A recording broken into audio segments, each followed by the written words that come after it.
दशक तिसरा, समास तिसरा, स्वगुण परीक्षा भाग ब. श्रीराम. द्वितीय संबंध झाला, दुःख मागील विसरला, सुख मानून राहिला संसाराचे श्रीराम.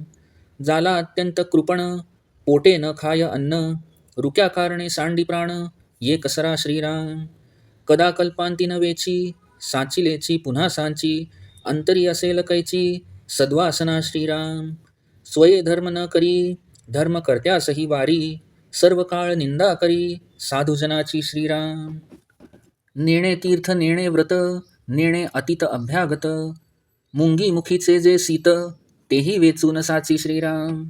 स्वये पुण्य करवेना, केले तरी देखवेना, उपहास्य करी मना, नये म्हणवनी श्रीराम. देवा भक्तास उच्छेदी, आंग बळे सकळास खेदी, निष्ठुर शब्दे अंतर्भेदी, प्राणीमात्रांचे श्रीराम. नीती सांडून मागे, अनीतीने वर्तो लागे, गर्व धरून फुगे, सर्व काळ श्रीराम. पूर्वजास सिंतरिले, पक्ष श्राद्धही नाही केले, कुळदैवत ठकिले, कोणे परी श्रीराम. अक्षत भरिली भाणा, दुजा ब्राह्मण मेहुणा, आला होता पाहुणा, स्त्रिये समूळ श्रीराम. कदा नावडे हरिकथा, देव न लगे सर्वथा, स्नान संध्या म्हणे वृथा, कासया करावी श्रीराम. अभिलाषे सांची वित्त, स्वये करी विश्वासघात, मदे मातला उन्मत्त, तारुण्यपणे श्रीराम. तारुण्य अंगी भरले, धारिष्ट नवचे धरिले, करू नये तेची केले, महापाप श्रीराम. स्त्री केली परी धाकुटी, धीर न धरवेची पोटी, विषय लोभे सेवटी, बोळखी सांडिली श्रीराम. माये बहीण न विचारी, झाला पापी परद्वारी, दंड पावला राजद्वारी, तरी पालटेना श्रीराम. परस्त्री देखोनी दृष्टी, अभिलाष उठे पोटी, अकर्तव्ये हिंपुटी, पुन्हा होय श्रीराम. ऐसे पाप उदंड केले, शुभाशुभ नाही उरले, तेणे दोषे दुःख भरले, अकस्मातांगी श्रीराम. व्याधी भरली सर्वांगी, प्राणी झाला क्षयरोगी, केले दोष आपुले भोगी, शीघ्र काळे श्रीराम. दुःखे सर्वांग फुटले, नासिक अवघेची बैसले, लक्षण जाऊन झाले, कुलक्षण श्रीराम. देहास क्षीणता आली, नाना वेथा उद्भवली, तारुण्य शक्ती राहिली, खंगला प्राणी श्रीराम. सर्वांगी लागल्या कळा, देहास आली अवकळा, प्राणी कापे चळचळा, शक्ती नाही श्रीराम. हस्तपादाधिक झडले, सर्वांगी किडे पडिले, देखोन थुंको लागले, लहान थोर श्रीराम. जाली विष्टेची सारणी, भोवती उठली वरढाणी, अत्यंत खंगला प्राणी, जीवन वचे श्रीराम. आता मरण देगा देवा, बहुत कष्ट झाले जीवा, झाला नाही नेणो ठेवा, पातकाचा श्रीराम. दुःखे घळघळा रडे, जो जो पाहे अंगाकडे, तो दैन्यवाणे बापुडे, तळमळी जीवी श्रीराम. ऐसे कष्ट झाले बहुत, सकळ झाले वाताहात, दरवडा घालून वित्त, चोरटी नेले श्रीराम. झाले आरत्र ना परत्र, प्रारब्ध ठाकले विचित्र, आपला आपण मळमूत्र, सेविला दुःखे श्रीराम. पाप सामग्री सरली, दिवसेंदिवस वेथा हरली, वैद्य औषधे दिधली, उपचार झाला श्रीराम. मरत मरत वाचला, यास पुन्हा जन्म झाला, लोक म्हणती पडिला, माणसांमध्ये श्रीराम. ये रे स्त्री आणली, बरवी घरवात मांडिली, अतिस्वार्थ बुद्धी धरिली, पुन्हा मागुती श्रीराम. काही वैभव मिळविले, पुन्हा सर्वही संचिले, परंतु गृह बुडाले, संतान नाही श्रीराम. पुत्र संतान नसता दुःखी, वांज नाव पडिले लोकिकी, ते न फिटे म्हणोनी लेकी, तरी हो आता श्रीराम. म्हणून नाना सायास, बहुत देवास केले नवस, तीर्थे व्रते उपवास, धरणे पारणे मांडिले श्रीराम. विषय सुख ते राहिले, वांजपणे दुःखी केले, तव ते कुळदैवत पावले, जाली वृद्धी श्रीराम. त्या लेकुरावरी अतिप्रीती, दोघेही क्षण एकन विषंभती, काही झाल्या आक्रंदती, दीर्घ स्वरे श्रीराम. ऐसी ते दुःखिस्ते, पूजित होती नाना दैवते, तव तेही मेले अवचिते, पूर्व पापे करोनी श्रीराम. तेणे बहुत दुःख झाले, घरी आरंधे पडिले, म्हणती आम्हास का ठेविले, देवे वांज करोनी श्रीराम.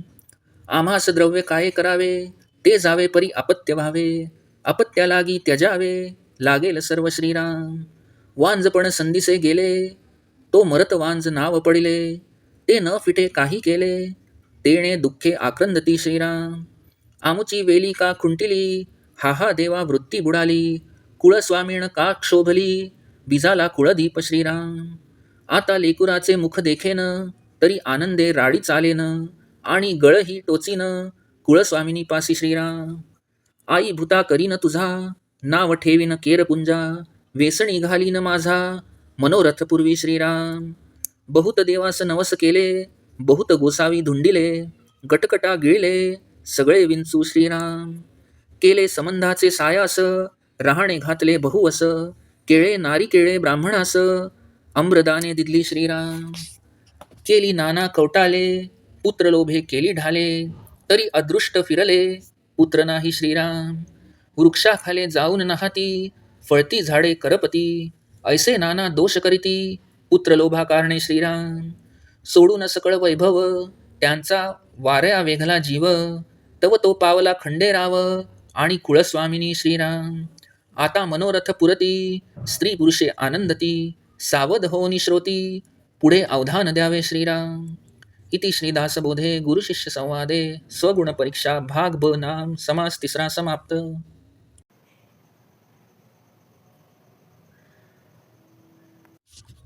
दशक तिसरा समास तिसरा स्वगुण परीक्षा भाग ब. श्रीराम. दुसरा विवाह होताच मागील दुःख तो विसरून गेला आणि संसारात सुख आहे असे मानून दिवस घालवू लागला.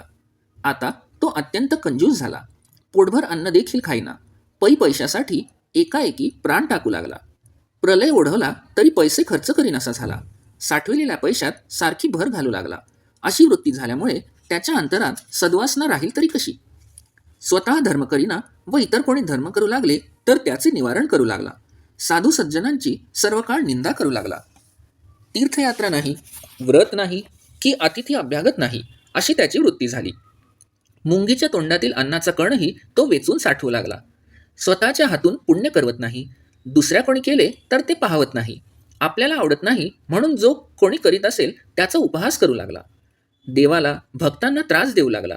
आपल्या शक्तीच्या बळावर सगळ्यांना दुःख देऊ लागला. प्राणीमात्रास निष्ठुर शब्द बोलून त्याचे अंतःकरण दुखवावू लागला.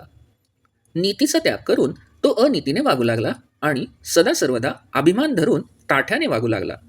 तो पक्षश्राद्धही करीना. या प्रकारे त्याने आपल्या पूर्वजांनाही फसविले. काहीतरी सबब शोधून तो कुळधर्म कुळाचारही करीना. या प्रकारे त्याने कुळदेवतालाही ठकविले. तो बहिणीलाच सवाष्ण म्हणून आमंत्रण देई आणि बायकोला बोलवायला आलेल्या मेवण्यासच ब्राह्मण सांगून पाहुण्यांच्या वरच भागू लागला आणि त्यामुळे इतर दोघांचा भोजन खर्च वाचवू लागला. त्याला हरिकथा कधीच आवडत नसे. देवाची काय आवश्यकता आहे असे त्याला वाटे. उगीच स्नान संध्या तरी का म्हणून करावी असे तो म्हणू लागला. अभिलाषा धरून तो द्रव्य संचय करू लागला. स्वतः दुसऱ्याचा विश्वासघात करू लागला आणि तारुण्याच्या मदाने माजून अत्यंत उन्मत्तपणे वागू लागला. तारुण्याच्या जोरामुळे कामवासना उत्पन्न झाली. मनोधैर्य टिकणे अशक्य झाले आणि जे करू नये ते महापाप त्याने केले. स्त्री केली होती पण वयात आलेली नव्हती आणि ह्याला तर धीर धरवेना. शेवटी विषय सुखाच्या लोभाने कुणाला ओळखेनसा झाला. आई बहिणीप्रमाणे परस्त्रीशी वागावे हा विचार राहिला नाही आणि परस्त्रीशी संबंध ठेवल्याने पातकी ठरला. त्यामुळे न्यायालयात त्याला शिक्षा झाली तरी त्याचे वागणे पालटले नाही.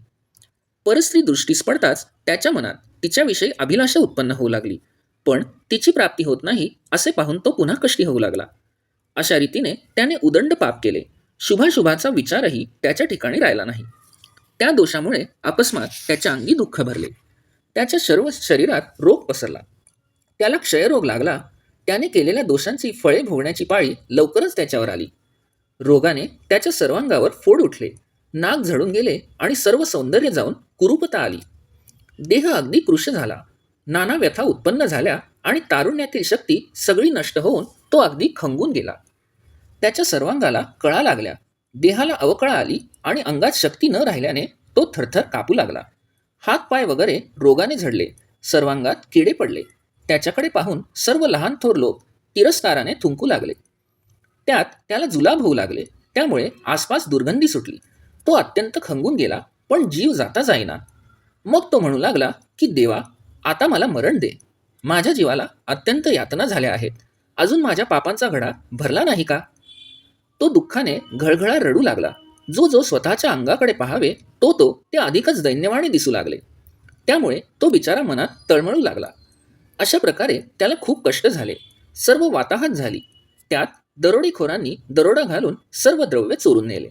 याप्रमाणे ना धड इहलोक ना परलोक अशी विचित्र अवस्था झाली.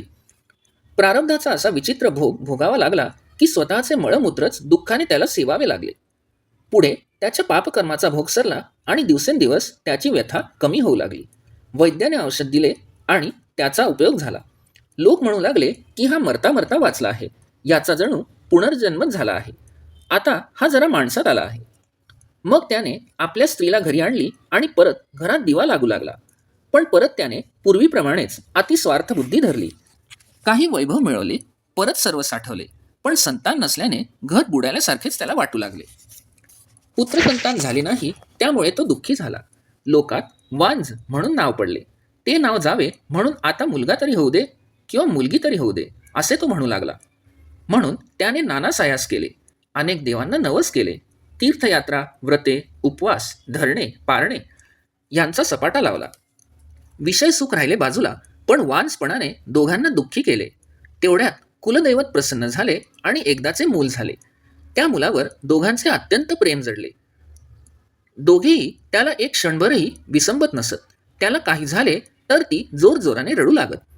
अशी ती दुःखित दोघे नाना दैवतांची पूजा करीत होती. तोच पूर्व पापाच्या प्रभावाने ते मुलंही अकस्मात मरण पावले. त्यामुळे त्यांना अत्यंत दुःख झाले. परत घरी निपुत्रिकत्व आले. ती दोघे म्हणू लागली की देवाने वांस करून आम्हाला तरी कशाला ठेवले आहे? आम्हाला हे द्रव्य काय करायचे आहे? हे सर्व गेले तरी चालेल, पण मूलबाळ होऊ दे. मुलासाठी सर्व सोडावे लागले तरी चालेल. एक मूल झाल्याने वांस पण गेले होते, पण आता ते मूल गेल्याने मरत वांस म्हणजे जिची मुले जगत नाहीत अशी स्त्री असे नाव पडले आहे. ते नाव आता काही केल्या जात नाही. म्हणून त्या दुःखाने दोघे पुन्हा रडू लागली. आमची वंशवेली का बरे खुंटली? हाय रे देवा, आमची वृत्ती का बरे बुडाली? कुलस्वामीने आमच्यावर कोपली तर नाही ना? आमचा कुलदीप का बरे विजला? आता परत जर आम्हाला पुत्राचे मुख पाहावयास मिळाले तर आनंदाने निखाऱ्यावर खाईतून चालत जाईन किंवा कुलस्वामिनी पुढे गळही टोचून घेईन. आई, त्या मुलाला तुझा भूता सेवेकरी करीन. त्याचे नाव केरपुंज ठेवीन. त्याच्या नाकात नथणी घालीन. पण माझा एवढा मनोरथ पुरा कर. याप्रमाणे अनेक देवांना त्यांनी नवस केले. पुष्कळ गोसावी धुंडले. संबंध विंचू गटगटा गिळले. संबंधांना प्रसन्न करण्यासाठी प्रयत्न केले. अंगात दैवत घालण्याचे नाना तऱ्हेने प्रयत्न केले. ब्राह्मणांना केळी, नारळ, आंबे इत्यादींची दाने दिली. नाना प्रकारचे तंत्रप्रयोग केले. पुत्रलोभाने क्षुद्र मंत्रप्रयोगही केले. तरीही नशीब फिरले आणि पुत्र काही होईना. पुत्र व्हावा म्हणून अस्पर्श असता वृक्षाखाली जाऊन न्हाणे, फळती झाडे जाळणे इत्यादी नाना पातके त्यांनी केली.